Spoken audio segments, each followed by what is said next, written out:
एक छोटे से धूल भरे गांव रामपुर में एक लड़का रहता था, राजू। एक उज्जवल आत्मा जिसके सपने आसमान से भी बड़े थे, पर उसकी आदतें गर्मी के दोपहर में बैठे भैंसे से भी ज्यादा सुस्त थीं। हर सुबह उसकी मां चिल्लाती, राजू उठ जा बेटा, सूरज तो सिर पर चढ़ाया है। राजू करवट लेकर कहता, बस 5 मिनट और मां, और फिर 1 घंटे तक और सो जाता। वो हमेशा कहता था, मां मैं बड़ा आदमी बनूंगा। वो शहर के सफल लोगों को देखता, दुकान वाले, अध्यापक, यहां तक कि वो सिपाही भी जो अपनी वर्दी में गर्व से चलता था। पर राजू में एक ही कमी थी, लगातार मेहनत की आदत नहीं थी। कभी व्यायाम शुरू करता तो अगले दिन छोड़ देता, कभी पढ़ाई करने की ठानता तो अगले दिन छत पर पतंग उड़ाता।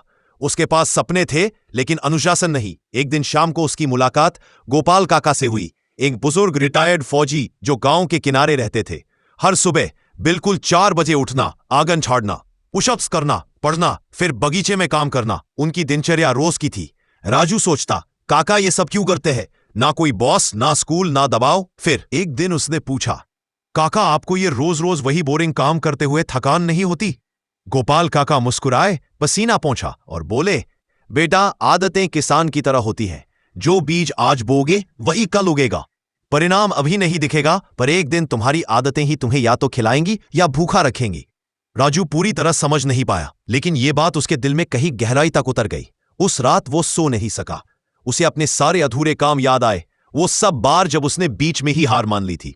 वो सोचने लगा, क्या पता सफलता किस्मत से नहीं बल्कि आदतों से मिलती हो। अगली सुबह सूरज उगने से पहले ही राजू ने खुद को बिस्तर से खींचकर उठाया। शरीर कह रहा था, सो जा थोड़ा और, पर उसे काका की बात याद आई। उसने मुंह धोया, जूते बांधे और दौड़ने निकल पड़ा। सिर्फ 200 मीटर दौड़ा और हांफने लगा जैसे रेगिस्तान पार कर आया हो। लेकिन वो रुका नहीं। दिन 2, फिर 3, फिर 7। टांगों में दर्द था लेकिन मन में एक बदलाव था। वो खुद को मजबूत महसूस करने लगा। फिर उसने एक नई आदत जोड़ी, हर दिन 1 घंटे पढ़ाई। इसी को बताया नहीं, बस रोज करता रहा। महीने बीते। एक शाम जब वो बरगद के पेड़ के नीचे बैठा था, वो मुस्कुराया। शरीर हल्का लग रहा था, दिमाग तेज, दिन भर ऊर्जा से भरा हुआ। उसे पता ही नहीं चला कब अनुशासन उसकी आदत बन गया। एक दिन उसका दोस्त सोनू बोला, राजू तू तो आलस का राजा था, ये बदलाव कैसे? राजू हंसकर बोला, मैं एक दिन में नहीं बदला, बस रोज छोटे छोटे बदलाव दोहराए जब तक वो मेरी जिंदगी का हिस्सा नहीं बन गए। कुछ महीनों बाद एक सरकारी नौकरी की भर्ती निकली, शारीरिक परीक्षा और लिखित परीक्षा। राजू ने आवेदन किया। शारीरिक परीक्षा के दिन गांव के बहुत से लड़के आए, कुछ बहुत आत्मविश्वासी, कुछ घबराए हुए। राजू शांत था। सीटी बजी, सब दौड़े। कई लड़के तेज शुरू हुए पर जल्दी थक गए। राजू का कदम स्टेडी था, न मना न घबराहट, बस अनुशासन। महीनों की आदतों ने उसे संभाले रखा। उसने पहला राउंड पास किया। अब लिखित परीक्षा की बारी थी। बाकी सब आखिरी वक्त पर रट रहे थे, पर राजू तो पहले से तैयार था। हर दिन 1 घंटे की पढ़ाई ने उसकी नींव मजबूत कर दी थी। कुछ हफ्तों बाद बधाई हो आप चयनित हुए हैं। राजू कुछ पल के लिए स्तब्ध रह गया। मां ने पूछा, क्या हुआ बेटा? उसकी आंखों में आंसू थे। मां आपका बेटा सफल हो गया। मां ने उसे गले से लगा लिया।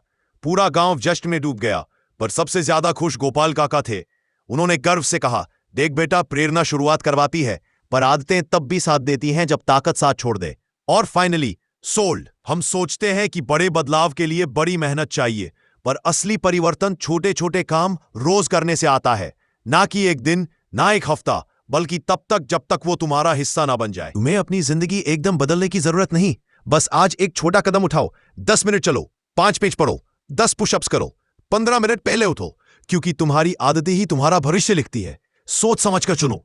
अगर ये कहानी तुम्हें प्रेरित करे तो इसे यही खत्म मत करो।